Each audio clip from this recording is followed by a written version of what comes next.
All right. Welcome, everybody, to Finance Essentials with Danny Hudson. I am your host, Danny Hudson, and I am so glad to be back with you guys. We made it through Entrepreneur Month. We had some great interviews, some great entrepreneurs running some very successful businesses, some started some great businesses, some that have been around for a while, some that are relatively new, but everybody had great stories. And one thing I think that if you guys have gotten a chance to listen to all of the episodes with, is that they're all very passionate, right? There are two kind of common trends that I noticed.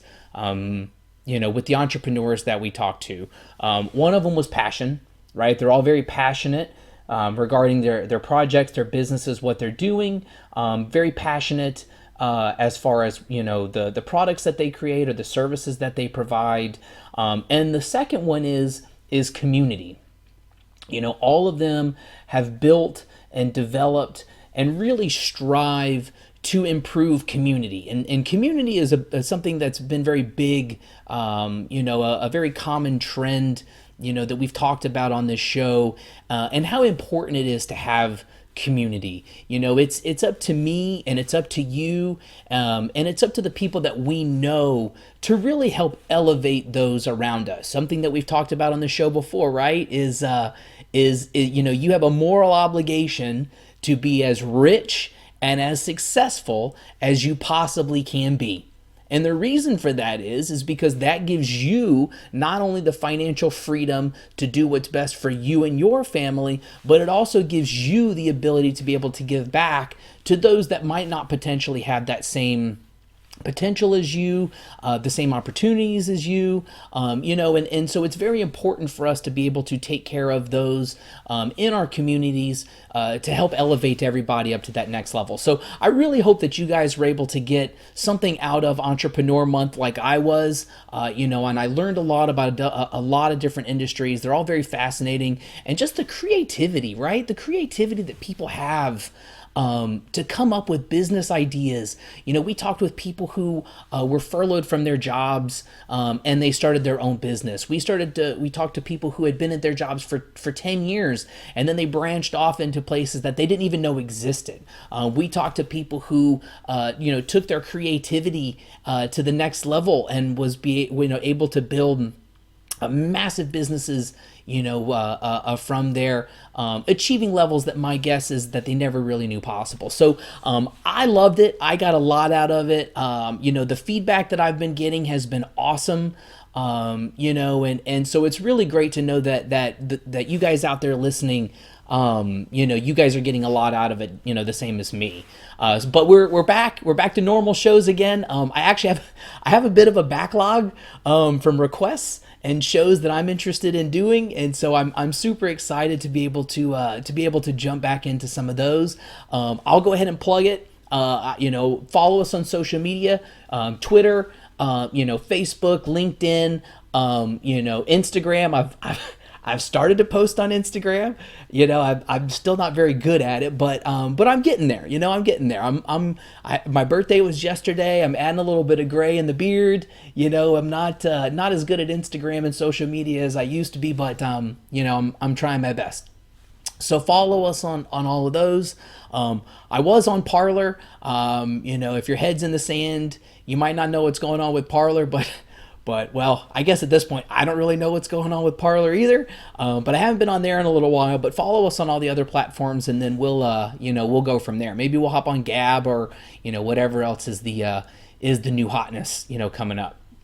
But today, we're going back to topical issues, and what I'm going to do on the show today is going to talk about a subject and a topic that's all over the news right now. It's a topic that there's a good chance that you and I probably disagree on. But again, I've got the microphone, right? So that makes me right. But again, I welcome any feedback. So by all means, please feel free to reach out if you happen to have any disagreements or something along those lines. Because hey, I like to learn. So maybe you guys will be able to educate me. But what we're going to talk about is this recent discussion and this recent exposure to a federally mandated $15 an hour minimum wage, right? So what does that mean? What is currently being discussed in the government at a federal level? And then, what's the history of the minimum wage? Where did it come from? Who came up with the idea? And then some examples, and then we'll talk about what's it going to look like, for you and me, and for our communities and for our states, and so on and so forth. And so I really wanted to do an episode on the minimum wage, and also too, so a few of you guys will leave me alone about it, and we'll we'll get it out of the way. We'll get it out of the way, and then we'll move on. So recently, the CBO, the Congressional Budget Office, they put out a study that was basically analyzing the impacts of what a $15 an hour minimum wage would look like. And based off of their projections, which we know how good those are, they project that approximately 900,000 people would be lifted out of poverty, which is how they define. I can't remember specifically what the amount is, but I believe it's in the neighborhood of around $25,000, 25,000 is what the poverty line, and a $15 an hour wage would bring up 900,000 people above that poverty line. But they also project, and I guess this depends on who you follow on Twitter, because there were some Congress people who were neglecting to mention this part, but the CBO is also projecting approximately 1.4 million jobs would be lost. So 900,000 out of poverty, 1.4 million jobs would be lost. Now, I know you guys are all loyal listeners, and so we've done a prior show where we talked about Bitcoin, and we talked about CBO projections and how they generally tend to project, their forecasts and stuff. They're off, big surprise. But the negative they tend to downplay, and then the positive they tend to overplay. Now, to give them a little bit of credit, 10-year forecasting and stuff is not super, easy to predict anyway. But based off of historicals, we can assume, and you don't have to, but I am going to assume that their $900,000 or their 900,000 job number out of poverty is probably high, and their 1.4 million number is probably low. Now, time will tell, and how they calculate it out will also make it interesting, and that kind of thing. So that's kind of what's been discussed. There was actually in a little bit of a tangent, a little bit of a side note. Another piece of that legislation actually, the other piece of it is that it would cost an extra $54 billion to the national debt over the next 10 years, which, let's be honest, is nothing. It's a rounding error. But the same legislation also would increase the child tax credit from $2,000 up to $3,000 for kids who are above 6, and it would increase it to $3.6, or I guess $3,600 for kids who 6 and below. Now, I'm all for giving people back any of the money that they pay in taxes. The more we can not pay in taxes, the better. So I'm actually okay with that one from a theoretical standpoint. Giving that type of money back to families. So we'll just toss that one to the side. Personally, I think that's okay. Let parents have money back, please. Just give us back our money, kind of thing. But we're going to spend time talking about the minimum wage part of it. So a lot of people will trace minimum wage back to in 1938 the Fair Labor Standards Act, right? But what they're doing, though, is that they're not providing some historical context. And I won't spend a lot of time. I'll touch on it briefly. But back in 1909, the Brotherhood of Locomotive Firemen actually had reached an agreement with railroad companies to set a minimum wage. Part of it was because I think it was about 80 to 85% of the firemen on the railroads were Black Americans. And so the union workers wanted to get those jobs back. And so what they did is they reached an agreement with the with the railroad companies to institute a minimum wage, right? And so rather than these railroad companies being able to hire the black Americans at a lower wage, they were paying these union workers a higher wage because they were more experienced. They had more skills and that kind of thing. And so what happened is it actually priced out a lot of the cheaper guys who were gaining experience. They were working, so they were making money, and they basically got priced out. And then in 1931 is when the Davis-Bacon Act came in, and what that did was that was basically the groundwork for a federal minimum wage, right? Because what that did was it basically set a minimum wage for all federal works projects. So if you were doing a project for the federal government, this was the minimum wage, that you had to be paid. And so again, uneducated, low-skilled Americans were essentially priced out, right? Because they weren't necessarily going to bring $3 of value, which was the minimum. They maybe were going to bring $1, right? Because you were going to need more of them. You were going to need to train them. So there were additional costs. And so the offsetting there in terms of the lower wages wasn't going to work out. And then that led into the 1938 Fair Labor Standards Act, which is what most people are familiar with. So that's a little bit of the background. Also, too, so to give you a little bit of a heads up, the current federal minimum wage is set at $7.25. And then there are currently 29 states that actually have minimum wages set, above that. I believe Washington, D.C. at this point is the only one that has an in-place standard $15 minimum, right? So other states are working on it, but it hasn't gotten to that point. A little bit of additional statistics. About 2% of Americans earn the minimum wage, and about 40% of those minimum wage workers are under the age of 24, and the majority of them are also in hospitality, right? So 10 to 15% of all minimum wage workers are in leisure and hospitality, which I think that makes sense if you think about those types of jobs. But one of the things that minimum wage laws do, and so essentially prices can be distorted one of two ways, right? You can have an artificial price ceiling, so you are not allowed to sell something at above a certain, rate. And then there's also price floors, right? So price floors are going to basically set a minimum standard cost.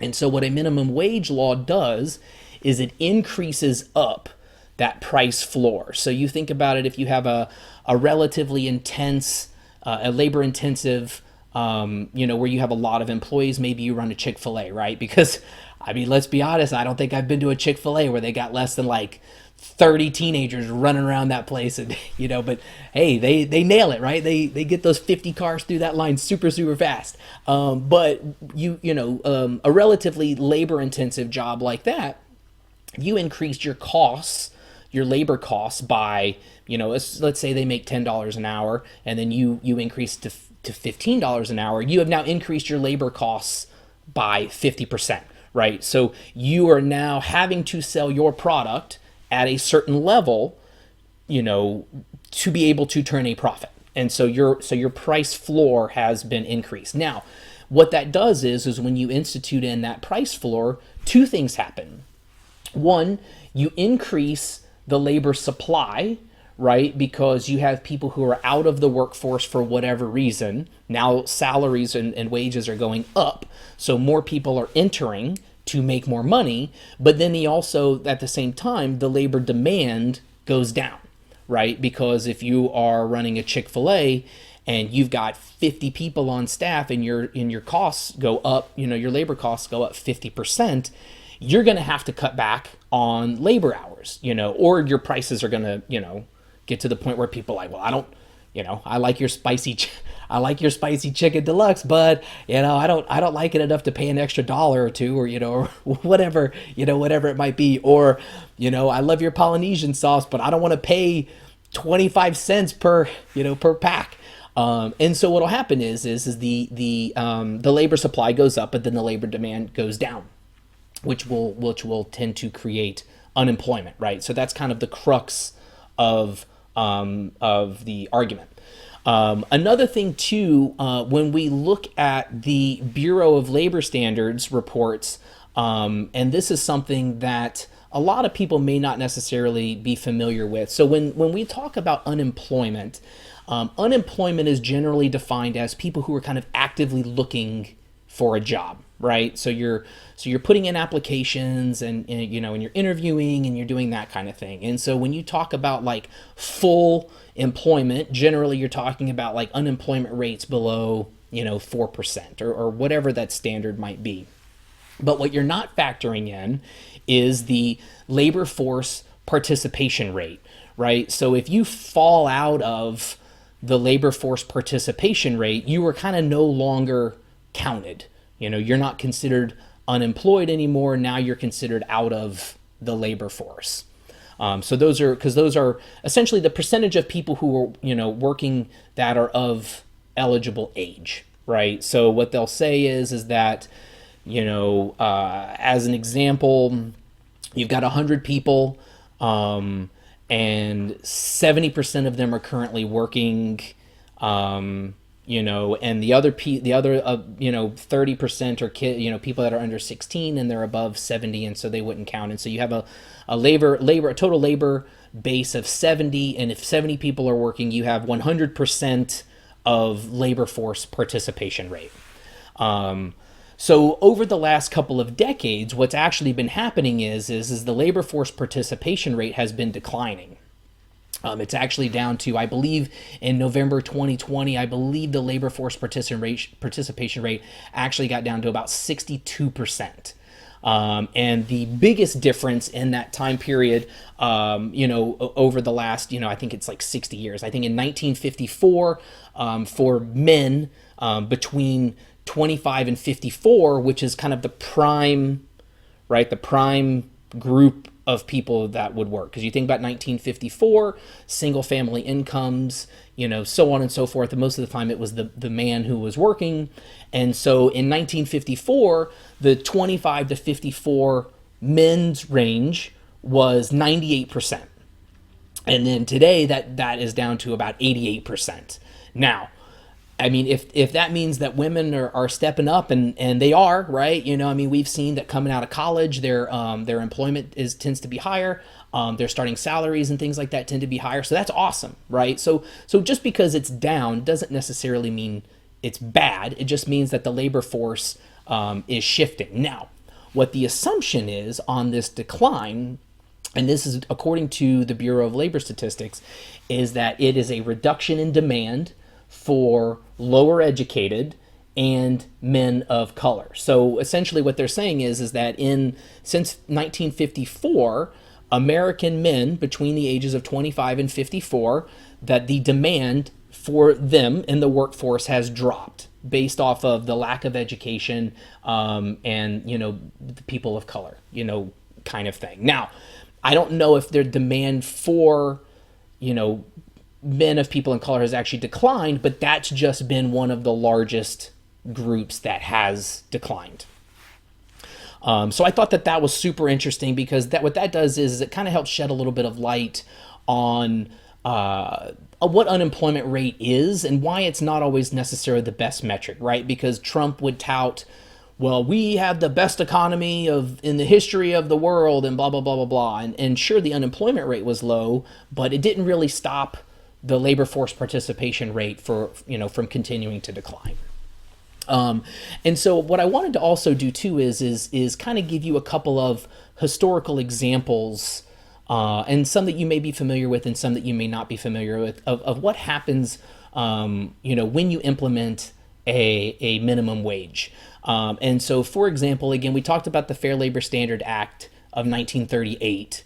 In 1948, teenagers, right? So think about the labor value of your workforce, right? Who is typically going to tend to be the lowest skilled and lowest educated? That's going to be your teenagers. They would call them we'll say 16 to 22, whatever that range might be. Well, in 1948, teen unemployment was about 8.5%. And then they hiked minimum wage in 1950 and 1958. And since then, teen unemployment has never been below 10%. Now, that sucks, right? Because sometimes that's the best time that you learn. Like I started my first job, I started as a busser in a restaurant. And I know there are people that are listening to the show that used to work with me at good old Giuseppe's Wharf in Niceville, Florida. But my first job was bussing at a restaurant. We were paid like $3 an hour. We got tip shares and stuff like that from the servers, but we were paid $3 an hour. Now, I still pay attention to this because I used to do it. One of the things that I have found when we go out to eat, now again, this is not empirical evidence. I'd have to read, do some research on it. It's anecdotal, but I have noticed that very few restaurants anymore have bussers, right? What you have is you have servers who bus their own tables. You have hosts, hostesses that will also typically tend to help clear and clean tables, and so on and so forth. And so when you're looking at entry level jobs that people could do because they're providing a certain level of value, when that wage goes up, that 17-year-old kid who's never worked before, well, they can clean tables off, but that's not worth $12 an hour. That's not worth whatever it might be. So what do? They cross-train the other people that work there, and they change it up, right? They say, well, this is the new process. Now you guys drop off your own plates, take your own stuff back to the kitchen, whatever else it might be. Another example of this is that the city of Seattle actually did, the University of Washington did a study in 2016. It wasn't in 2016. Seattle increased their minimum wage in Seattle up to $13 an hour in 2016. Well, the University of Washington study, their findings were that your average hourly wage went up $3, but then the actual hours worked went down 9%, right? So your wages up 3% and your hours worked went down 9%. And so actually as the net of it was a net reduction in pay every month of about $125. Now, think about Seattle, right? Is one of the highest costs of living in the country. So chances are going to $13 an hour was probably not that big of a step of where they were being paid at originally. So the 3% reduction or the 3% increase in pay, probably pretty standard. That seems to make sense. The 9% reduction in hours also seems to make sense based off of what we were talking about before, right? Where you're increasing up that pay floor or your costs. And most likely a lot of that came from hospitality, right? We need to let these bussers go. And so logically, the study seems to make sense. I believe that there were some people who have put out arguments against it. And I'm sure you guys are sharp. I'm sure you guys will probably send over some criticisms of it as well. But the study itself logically also seems to make sense. But one of the major issues that I have with the minimum wage laws is the concept of self-ownership, right? Me being an ANCAP, I believe that everything is rooted in property rights and private property, right? At the basic, most fundamental level, you own your body and you own the fruits of your labor, right? You own self-ownership. That is the basic fundamental level of property rights. And so the issue that I take with this is that when you enter into a contract, right? If you're going to pay me, say you need some help moving some furniture, right? And, I'm like, all right, well, I can do that. My back's not that great. Maybe I'm not moving furniture, or maybe I'm helping to move light furniture. But say, it's 3 hours and you're going to pay me $20. Well, if I agree to that, I don't believe that anybody should be able to be an authority and tell me that we do not have the right to be able to enter into that contract. You know, I'm an adult, I'm a consenting adult, you're a consenting adult. If we reach that agreement, nobody should be able to tell us that we should not be able to do that. And so that's also a big concern that I have at a fundamental level when it comes to minimum wage laws. Another thing that I thought was super interesting was the National Bureau of Economic Research actually put together a meta-analysis over the last several decades of minimum wage studies and the economic impacts of the increases. And so what they did was they basically meta-analyzed, I think it was about 60 or so studies, and I'll link it in the show notes because it's really fascinating as far as the analysis that they compiled and then what the end result was. And as we would expect, that the net result was a decrease in demand for labor for young people and people who were unskilled, right? So the thought is that as unemployment climbs, the demand for unskilled labor and young people goes down, because those are the groups of people who are not providing the type of value that is worth paying that prevailing wage, which is really unfortunate, because at the end of the day, when politicians are on TV and they're talking about, well, these are the people that we want to help. We want to be able to help, raise people out of poverty, and we want to be able to help these people to be able to pay their bills and that kind of thing. Well, as I'm sure that you guys probably saw in California recently with Kroger, the mayor instituted what they called hero pay in California, and it was increasing up the hourly wage of grocery stores in that city by $4 an hour. Well, Kroger actually decided to close 2 stores. According to them, these stores were already struggling, right? So these were stores that already weren't making, at least the targeted profit. It didn't say, at least what I found, it didn't say that they were not profitable. They just were struggling according to their standards. And they decided, well, if you increase up the pay by $4 an hour, these stores will no longer be profitable. And so we're just going to close them.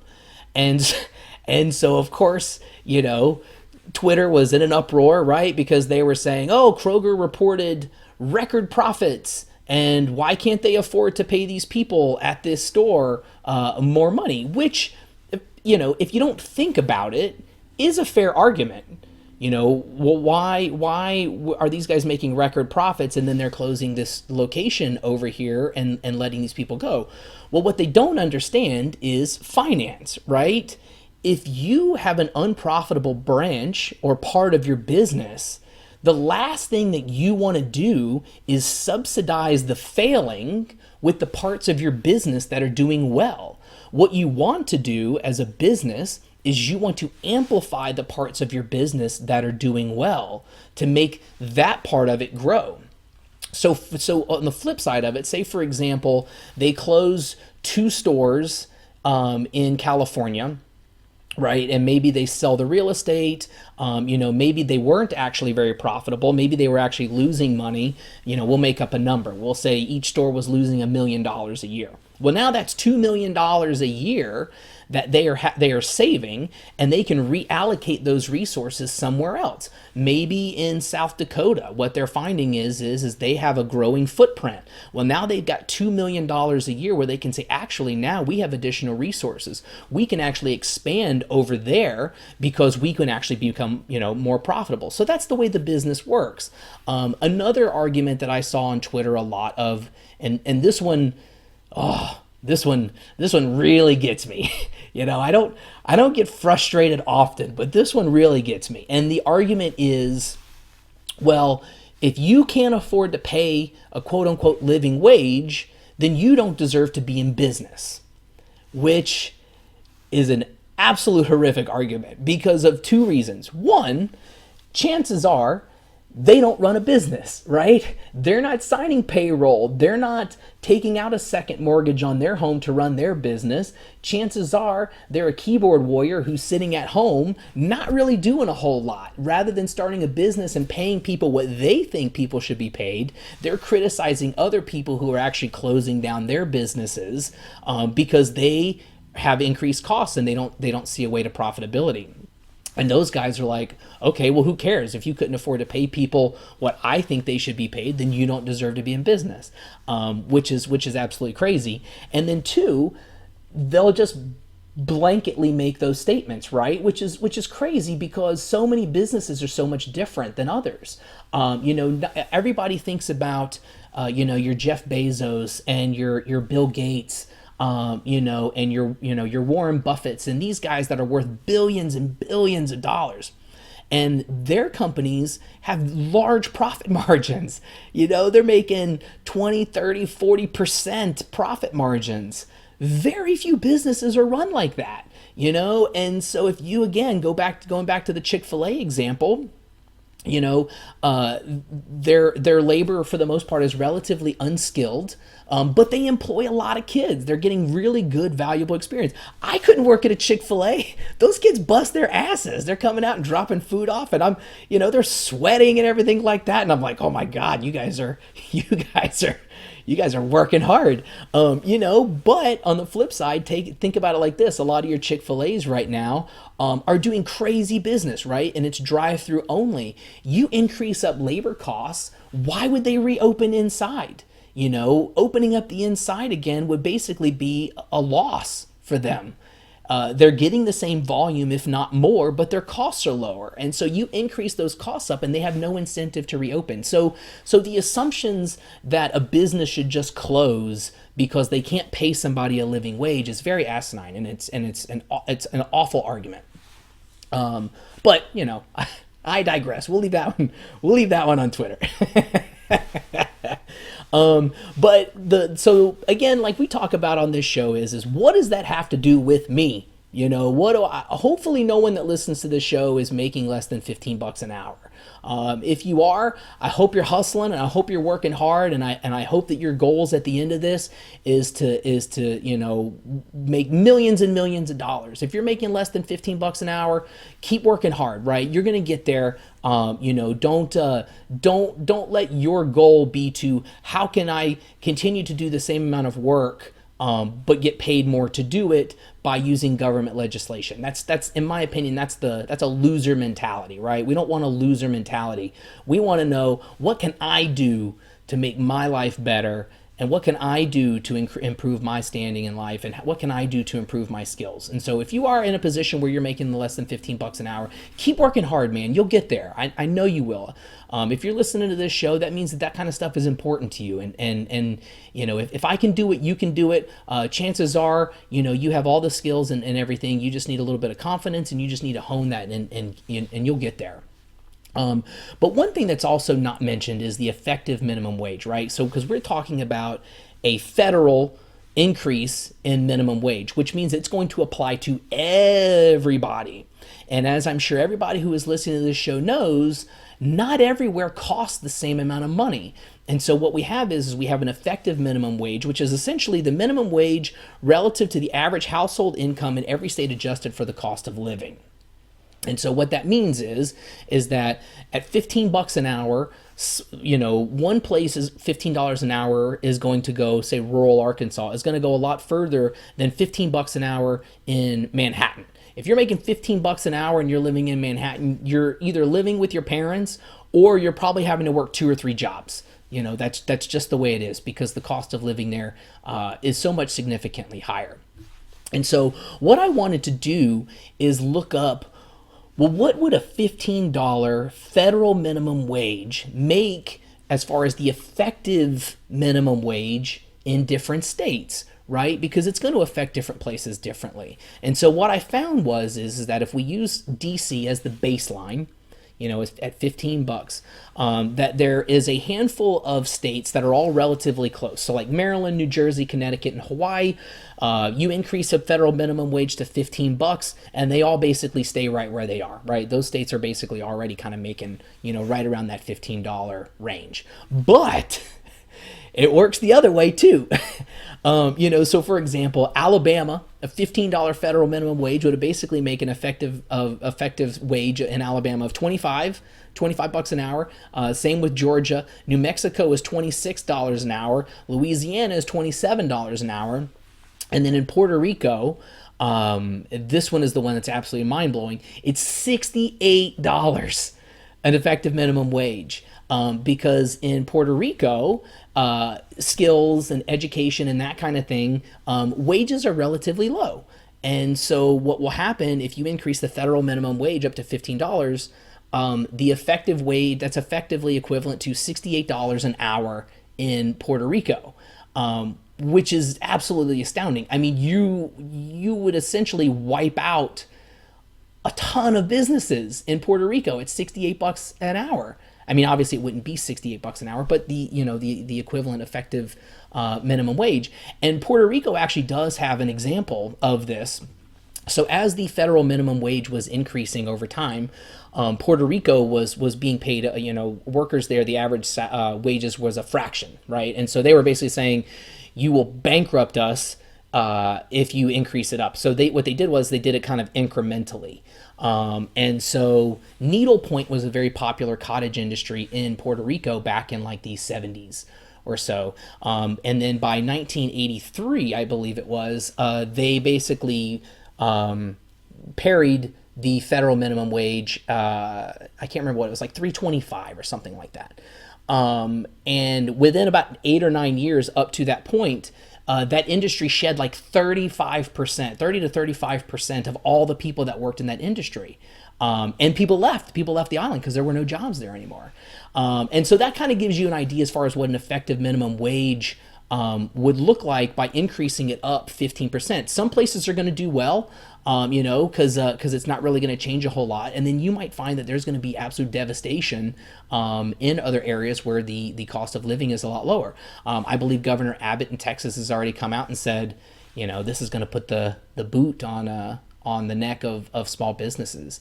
So it's going to be super interesting to see how this plays out. But that's our show for the day. I apologize. I'm actually a little bit over from where I normally go, but I kind of went on a couple little side rants there, so I apologize. But if you like the show, share it with a friend, like it, subscribe on YouTube and wherever you listen to your podcasts at, and follow us on social media, and we'll talk to you again next week. All right, bye.